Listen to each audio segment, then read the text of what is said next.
burning," chuckled Lupin. M. Weber opened the cupboard. On one of the shelves was a parcel wrapped in black cloth. He opened it and found a hat, a little box, some clothes.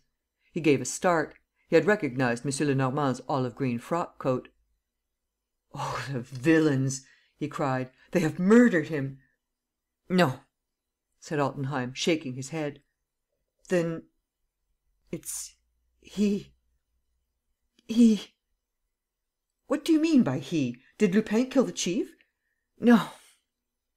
Altenheim was clinging to existence with fierce obstinacy, eager to speak and to accuse. The secret which he wished to reveal was at the tip of his tongue, and he was not able, did not know how to translate it into words.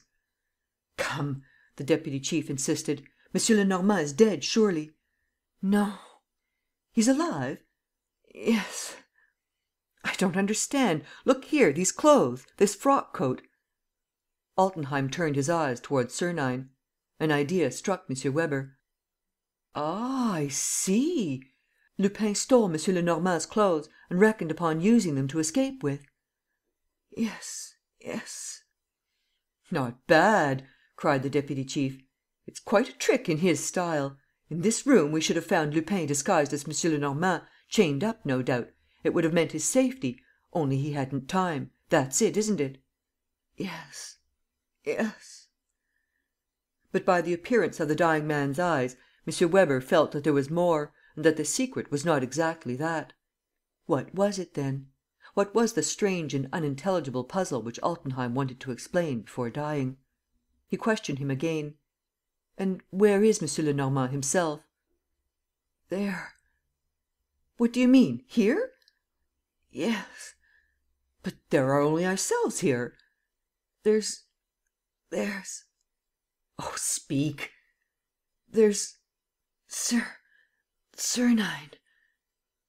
"Sernine? Eh? What?"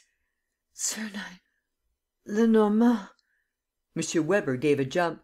A sudden light flashed across him. No, it's not possible," he muttered. "This is madness." He gave a side glance at his prisoner. Sernine seemed to be greatly diverted and to be watching the scene with the air of a playgoer who is thoroughly amused and very anxious to know how the piece is going to end. Altenheim, exhausted by his efforts, had fallen back at full length. Would he die before revealing the solution of the riddle which his strange words had propounded?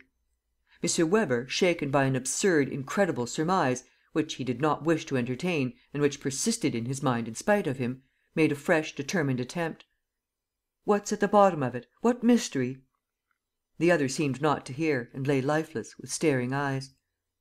M. Weber lay down beside him, with his body touching him, and putting great stress upon his words so that each syllable should sink down to the very depths of that brain already merged in darkness, said: "Listen. I have understood you correctly, have I not? Lupin and M. Lenormand." He needed an effort to continue, so monstrous did the words appear to him. Nevertheless, the baron's dimmed eyes seemed to contemplate him with anguish. He finished the sentence, shaking with excitement, as though he were speaking blasphemy: "That's it, isn't it? You're sure? The two are one and the same?" The eyes did not move. A little blood trickled from one corner of the man's mouth. He gave 2 or 3 sobs, a last spasm, and all was over. A long silence reigned in that basement room filled with people.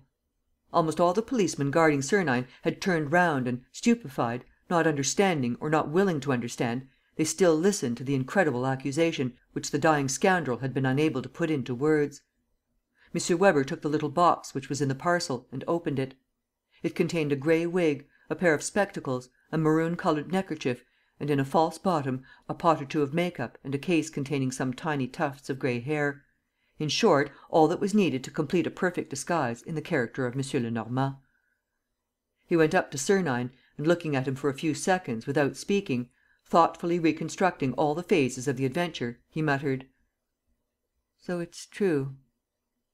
Sernine, who had retained his smiling calmness, replied: "The suggestion is a pretty one and a bold one. But, before I answer, tell your men to stop worrying me with those toys of theirs." "Very well," said M. Weber, making a sign to his men. "And now answer." "What?" "Are you M. Lenormand?" "Yes." Exclamations arose.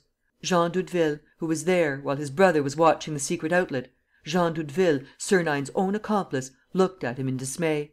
M. Weber stood undecided. "That takes your breath away, eh?" said Sernine. "I admit that it's rather droll.